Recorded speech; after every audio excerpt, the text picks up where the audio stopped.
আসসালামু আলাইকুম রহমতুল্লাহ। আমি মমতা মুশতারি যশোর থেকে ওয়েলকাম করছি আমার ইউটিউব এবং ফেসবুক পেজ মমতা মুশতারি থেকে। কেমন আছেন আপনারা সবাই? কাছে দূরে দেশ দেশের বাহিরে যে যেখান থেকে আমার ভিডিও দেখছেন, আশা করছি আল্লাহর রহমতে সবাই ভালো আছেন। আমরাও ভালো আছি আলহামদুলিল্লাহ। আজ রবিবার, সপ্তাহের শুরুর দিন। ঘড়িতে এখন সময় সকাল 7:30। বাচ্চাদেরকে গুছিয়ে স্কুলে পার করে দিয়ে এসেছি। আর এখন পুটুলি বাবা ঘুম থেকে ওঠেনি, তাই ভাবলাম একটু হাতের কাজ বাকি আছে, তো সেটাই সেরে নিই।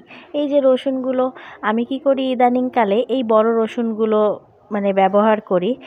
একটু দাম যদিও বেশি, কিন্তু জানেন তো দ্রুত কাজের সময় ভীষণ কাজে দেয়। এই যে এখন ধরুন পুটুলি বাবা ঘুমাচ্ছে, এখন আমি চাইলেও কিন্তু ওই দেশি রসুন হলে কতক্ষণে ছুলতাম আর কতক্ষণে ব্লেন্ড করতাম।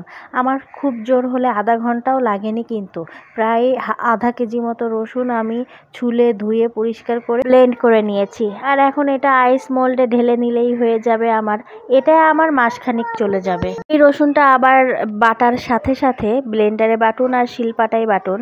বাটার সাথে সাথে যদি আপনি এরকম আইস মোল্ড বা আইস ট্রেতে ভরে না নেন, তাহলে কিছু সময় রেখে দেওয়ার পর এটা আস্তে আস্তে পান্না সবুজ রং হতে শুরু করে বা সবুজ রঙের হতে শুরু করে।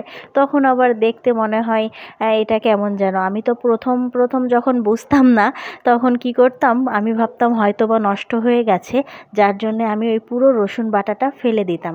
পরে আস্তে আস্তে ইউটিউবের দৌলতে আস্তে আস্তে করে শিখেছি যে না, এই রসুনটার বৈশিষ্ট্য এরকম যে এটা রেখে দিলে বা বেটে রেখে দিলে এরকম আস্তে আস্তে সবুজাভ বর্ণ ধারণ করে। তো তারপর থেকে আর সেই শঙ্কা ভয়টা কেটে গেছে। প্রথম যেদিন দেখেছিলাম, আমি তো ভেবেছি হয়তো কোনো বিষাক্ত কিছুতে মুখ দিয়েছে, যার বিষক্রিয়া ছড়িয়ে পড়েছে, আর যার জন্য এই নীলাভ সবুজ রঙটা এসেছে। তো যাই হোক, আপনাদের কার কার সাথে এমন কোনো ঘটনা ঘটেছে কি না আমাকে জানাতে পারেন। চলুন এগুলো ফ্রিজে ঢুকিয়ে দেই আর পুটুলি বাবা কি করছে দেখে আসি। হাতটা নিচু করো।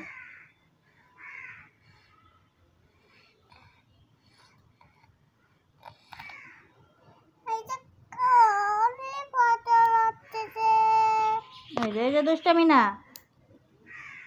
দুষ্টামি করে না।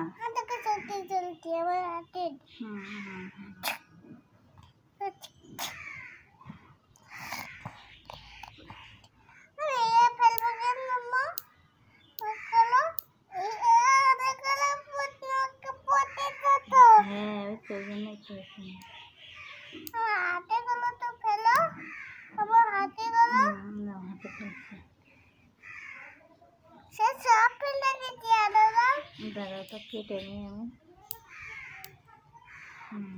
এবারে। টুলি বাবাকে দেখতে গিয়ে একটা বড় কাজ সেরে এসেছি, আপনারা তো সেটা দেখেছেন।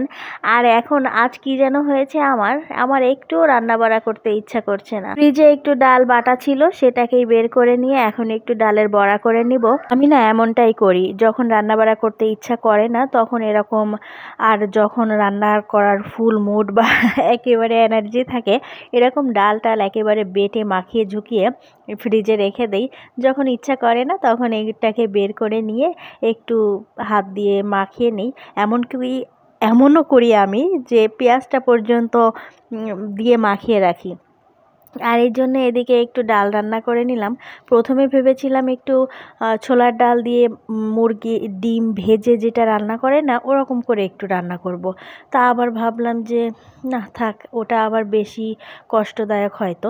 কিন্তু সেই কষ্ট কমাতে গিয়ে যে কাজ করেছি দেখুন, এদিকে কর্তামশাইয়ের জন্য মাছ ভেজেছি, আবার ডালের বড়া করেছি, আবার আলু ভর্তা করেছি, আবার ডাল রান্না করেছি।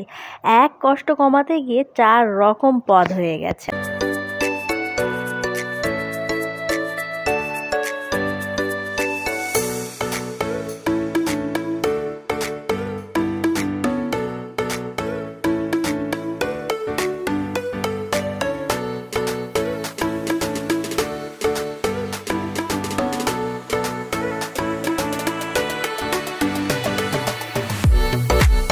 এদিকে মাছগুলোকে আমি একেবারে মচমচে করে লাল লাল করে ভাজা করে নিয়েছি, দেখতেই পাচ্ছেন। আমার এই ধরনের মাছ শুধু শুধু খেতেই ভীষণ ভালো লাগে, কিন্তু কি হয়েছে বলুন তো, একদম পিস মাত্র করেছি, যাতে আমাদের দুপুরে খেলেই হয়ে যায়। এটা আবার রাতে কিন্তু তেমন একটা ভালো লাগবে না। ওই রাতে একটু ডাল আলু ভর্তা দিয়েই কোনো মতে চালিয়ে ফেলবো। সকালেও কি করেছি, ঘুম থেকে উঠেই জানেন তো একেবারেই রান্না বাড়া করতে ইচ্ছে করছিল না দেখে বাচ্চাদেরকে কোনো মতে একটু স্যুপ টুপ খাইয়ে বিদায় করেছি। শরীরটাতে না কোনোভাবেই এনার্জি পাচ্ছি না, কোনো কিছু দিয়েই না। এটা খেতে ইচ্ছে করছে, মনে হচ্ছে ওই তো নিজেরই তো বানিয়ে খেতে হবে। আর এখন আমার সব কিছুর মোক্ষম দাওয়াই হয়েছে এই বাতাবি লেবু। কি দারুণ দেখুন লেবুটা, কি দারুণ পাকা, তাই না বলুন? একেবারে রসে টস টস করছে, দেখতে যেমন দারুণ, খেতেও কিন্তু ভীষণ সুস্বাদু। চলুন আপনাদেরকে একটা জিনিস দেখাই। এই রান্নাঘরের জানলা দিয়ে আমি এনাকে দেখলাম, অনেক দিন পরে দেখলাম জানেন তো, সেই ছোট্টবেলায় দেখতাম। এই পাখিটার অরিজিনাল নাম আমি জানি না, এটাকে আমরা হলদে পাখি বা হলুদ পাখি বলেই জানতাম। আবার অনেকে একে হলুদ শালিকও বলে থাকেন। অনেকটা শালিক পাখির মতো দেখতে বা অনেকটা ময়না পাখির মতোও দেখতে। আমি জানি না এর নাম কেন হচ্ছে হলদে পাখি, বা এর আসলেও কোনো নাম আছে কি না। আপনারা জেনে থাকলে আমাকে জানাবেন। আমার ভীষণ ভালো লাগে এই পাখিটি। আপনারা হয়তো পাখিটার অবয়ব ঠিকমতো বুঝতে পারছেন না, বা আপনাদেরকে হয়তো সেইভাবে বোঝাতেও পারছি না। যদি আপনারা কেউ আমার কথা বুঝে পাখিটিকে চিনে ফেলে থাকেন, তাহলে আপনারাও আমাকে কমেন্ট করে জানাতে পারেন আসলে পাখিটির কি নাম। তো যাই হোক, পাখিটা ফুচ করে কোথায় যেন উড়ে চলে গেল, আর আমি আবার রান্নায় মনোনিবেশ করলাম। তো আমি এখানে একে একে ডালের বড়াগুলো ভেজে নিচ্ছিলাম। ডালের বড়াগুলো ভাজছিলাম জানেন তো, তাও ভীষণ বিরক্ত লাগছিল। আমার এই ডালের বড়াটা ভীষণভাবে মোচমোচে হয়, এই জন্য বাসার সবাই পছন্দ করে। আপনারাও এইভাবে বানিয়ে দেখতে পারেন। আমি যতটুকু ডাল নিয়েছি, আমি এখানে বুটের ডালটা ব্যবহার করেছি। আপনারা চাইলে খেসারির ডাল দিয়েও এটা করতে পারেন। খেসারির ডালেরটাও দারুণ মচমচে হয়। পাখিটাকে দেখার চক্করে দেখলেন কতগুলো ডালের বড়া পুড়ে গেল। এরকমই হয় আমার সাথে।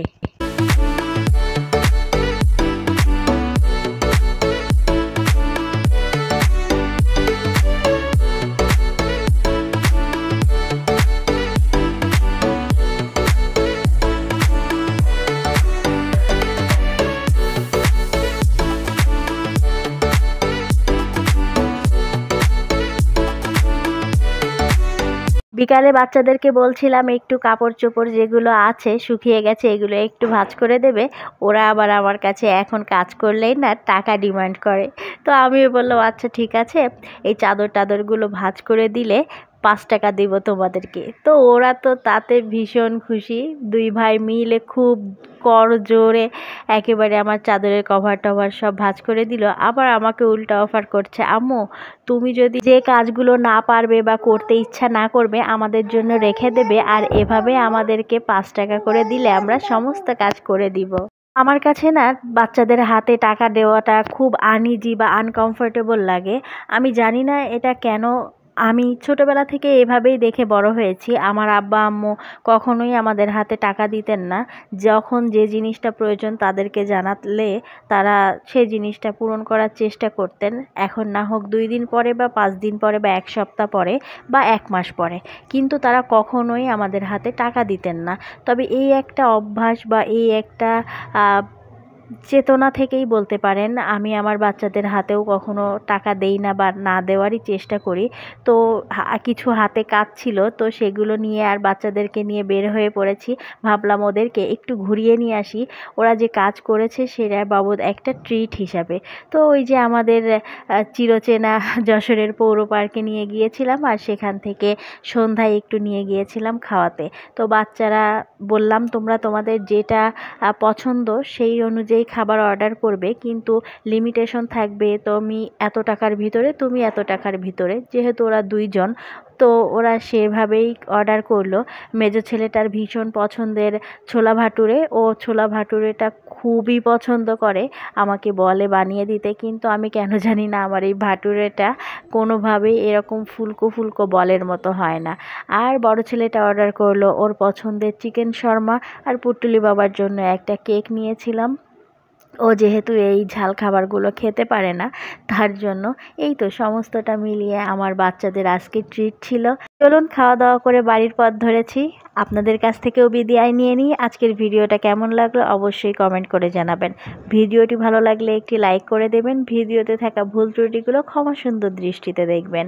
দেখা হচ্ছে আগামীতে নতুন ভিডিওর সাথে। সে পর্যন্ত প্রত্যেকে সুস্বাস্থ্য কামনা করছি, দীর্ঘায়ু কামনা করছি। প্রত্যেকে সাবধানে থাকবেন, সতর্ক থাকবেন, আমাদের জন্য দোয়া করবেন। আল্লাহ হাফেজ। আসসালামু আলাইকুম।